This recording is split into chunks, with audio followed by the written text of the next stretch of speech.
Hello मंडळी, आज मी तुम्हाला शिराळ्याची म्हणजे दोडक्याची रेसिपी दाखवते। ती कशी करायची ती आपण आता पाहूया। आता ह्याच्या मी साली काढून घेणार आहे आणि ह्याचे तुकडे करून घेणार आहे, ते तुम्हाला मी दाखवते। शिराळ्याची जी तुम्हाला रेसिपी दाखवते, भाजी दाखवते, ती एक थेंब पाणी न घालता बनवून तुम्हाला मी आज दाखवणार आहे, वेगळ्या प्रकारची। हे शिराळ मोठं असल्यामुळे मी आधी 2 भाग करते आणि आता त्याच्या साली आपल्याला काढून घ्यायचे। साली अलगद हाताने काढायची। अशा प्रकारे हे बघा, साल काढून घेतली, तशीच ही दुसऱ्याची काढून घेतली।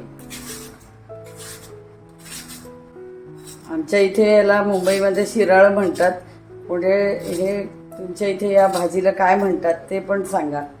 आणि ही भाजी तुम्हाला आवडते का, कशा प्रकारे तुम्ही अजून करता तेही कॉमेंट्सद्वारे कळवा तुम्ही, कारण प्रत्येकाची भाजी करण्याची पद्धत ही वेगळी असते, तर ते कॉमेंट्सद्वारे तुम्ही मला सांगू शकता।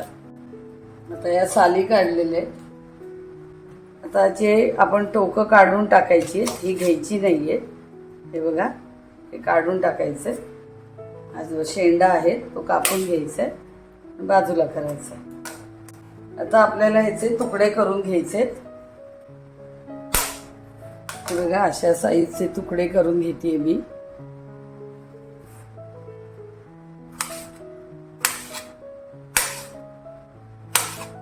हे बघा, असे तुकडे मी करून घेतले। आता ह्याच्यामध्ये आपल्याला चीर द्यायची, कारण आपल्याला ह्याच्यात मसाला भरायचा आहे, तर चीर द्यायचे। थोडंसं वरून सुरी फिरून कट करून घ्यायचं, एक साईडनी, पुन्हा हे दुसऱ्या साईडने तसंच हे कट करून घ्यायचे, एक साईडने आणि दुसऱ्या साईडने। अरे फोडी मध्ये मी चीर देऊन करून घेतलेले आहेत। आता मसाला ह्याचा कसा बनवायचा तो मी तुम्हाला दाखवते। आता हा लसूण मी ठेचून घेते। तर आपल्याला हा मसाला तयार करून घ्यायचा आहे। हा ठेचलेला लसूण करून घेतलाय। आता आपण मसाला तयार करून घेऊया। हा बारीक चिरलेला कांदा,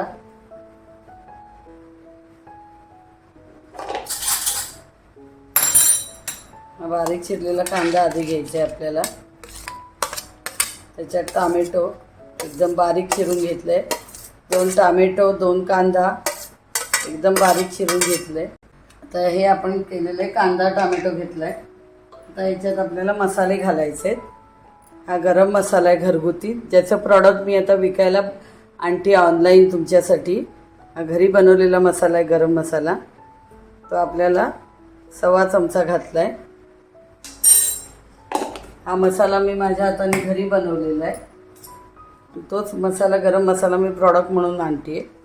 हा कांदा लसूण मसाला, तो 1/2 चमचा घालते। थोडा दाण्याचा कूट घातलेला नाही जास्ती, पाववाटी घेतलाय, तर हा पाववाटी दाण्याचा कूट घातलाय, भाजक्या दाण्याचा कूट।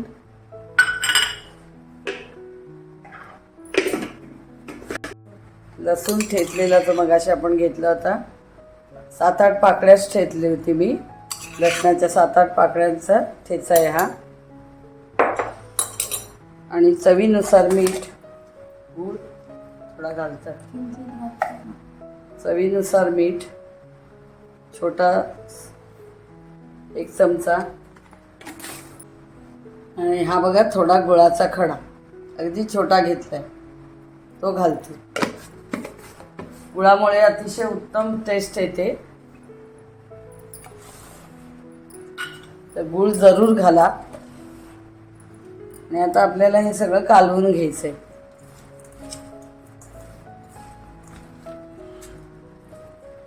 गूळ असा मी बोटाने ठेचून घेतलाय, असं दाबून घेतलंय। टोमॅटो कांदा असल्यामुळे पाणी सुटलेले, त्यामुळे तेल घालायची काही गरज नाही, नाही तर आपण नेहमी तेल घालतो, घातलं तरी चालेल, नाही घातलं तरी पण चालणार आहे। मी कांदा लसूण मसाला घातले, तो ऑलरेडी तिखटच असतो आणि गरम मसाला पण तिखट असतो, म्हणून मी तिखट घातलं नाही। तुम्हाला जास्ती तिखट हवं असेल तर तुम्ही तिखट घालू शकता किंवा कांदा लसूण मसाला वाढवू शकता। ही बघा ही भेग आहे, ह्याच्यामध्ये आपल्याला आता हा मसाला भरून घ्यायचा व्यवस्थित.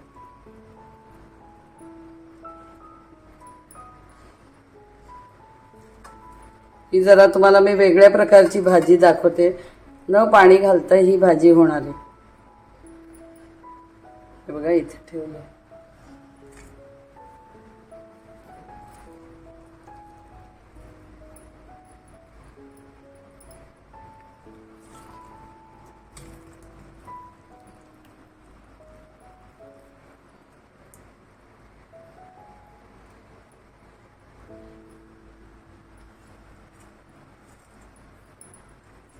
हे बघा पुन्हा ही भेग दाखवते कसा भरायचा ते. हे बघा याच्यात हा मसाला घालायचा आहे, बोटाने एका अंगठ्याने असा दाबून घ्यायचा, तसंच ह्या साईडनी भरायचं आहे, बोटाने प्रेस करायचं. अशा प्रकारे मी सगळ्या फोडींना भरून घेते. शिराळ्यामध्ये मसाला आता भरून घेतला आणि आता आपला हा उरलेला मसाला आहे. आता कशी करायची ते आपण भाजी बघूया. 5-6 चमचे आता हे तेल गरम करत ठेवले मीडियम आचेवर, मीडियम फ्लेमवरती. आता 1 चमचा मोहरी घालते. मोहरी अशी तडतडल्यानंतर 1 चमचा हळद घालायची,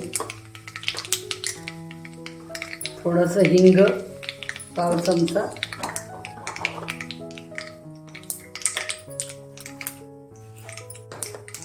फोडणी चांगली खमंग झाली पाहिजे, त्याचा रंग बघा चेंज झालाय. आता मी हे फोडी ज्या भरलेल्या आहेत त्या घालते. याला जरा आपण आता परतून घ्यायचं हलक्याच हाताने. थोडेसे डाग पडले पाहिजे त्याला.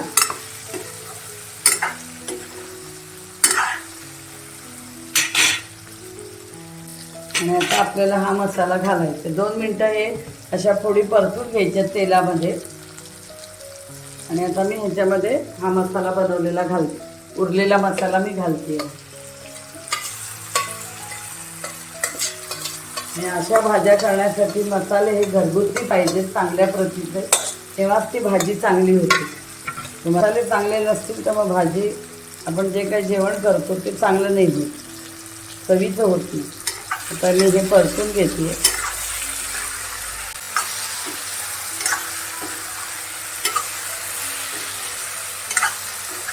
असं 2-3 मिनटं परतून चांगलं घ्यायचं आहे आपला, आणि मग झाकण ठेवायचं. 2-3 मिनटं चांगलं परतत राहायचं आहे मसाला थोडा, आणि मग झाकण ठेवायचं. आता मी झाकण ठेवते. पाणी मी एकही थेंब घातलेलं नाही आहे, कारण आपल्या कांद्या टॅमॅटोचं जे पाणी सुटतं त्याच्यामध्येच ते होऊन जातं.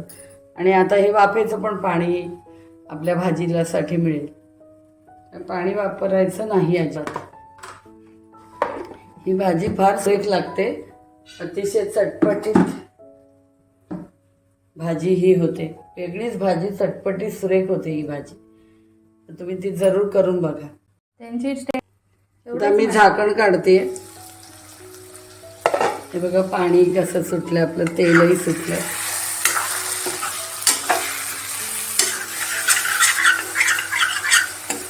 हलवून चांगले हलवून घ्यायचे.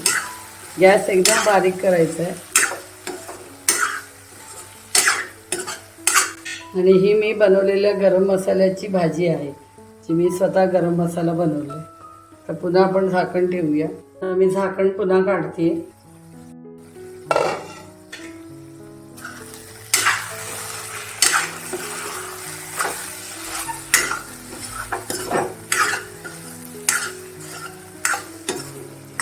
पुन्हा मी झाकण ठेवलंय. शिराळ अजून थोडं शिजायचंय. आता मी झाकण काढून घेते. तेल बघा किती सुंदर सुटलेले, आणि भाजीचा रंग पण खूप सुरेख आलाय. आपली ही भाजी झाली. आता तुम्हाला सर्विंग प्लेटमध्ये मी काढून दाखवते. अशा प्रकारे तुम्हाला मी माझी भाजी करून दाखवलेली शिराळ्याची, पाणी न घालता. तर तुम्हाला वाटलं की बाबा पाणी नाही सुटले भाजीला, तर तुम्ही नैवेद्याच्या वाटी एवढं पाणी घालून पण करू शकता. टेस्टमध्ये काहीच फरक येत नाही. पण काय काय वेळेला मसाला लागू शकतो, तर त्यावेळेला तुम्ही नैवेद्याची वाटीभर पाणी घालू शकता आणि झाकणी ठेवून द्यायची आणि गॅसची फ्लेम मात्र एकदम लो ठेवायची. तर ही भाजी मी तुम्हाला करून दाखवलेली. पण काय काय वेळेला काय होतं की कांदा टोमॅटो जरी घातलं तरी पाणी सुटतंच असं नाही, जेवढं आपल्याला भाजी शिजण्यासाठी हवं असतं. त्यामुळे तुम्ही नैवेद्याच्या वाटी एवढं पाणी पण घालून शिजवून घेऊ शकता. पाणी जास्ती घालायचं नाही, फक्त नैवेद्याच्या वाटी एवढं आणि झाकण ठेवायचं.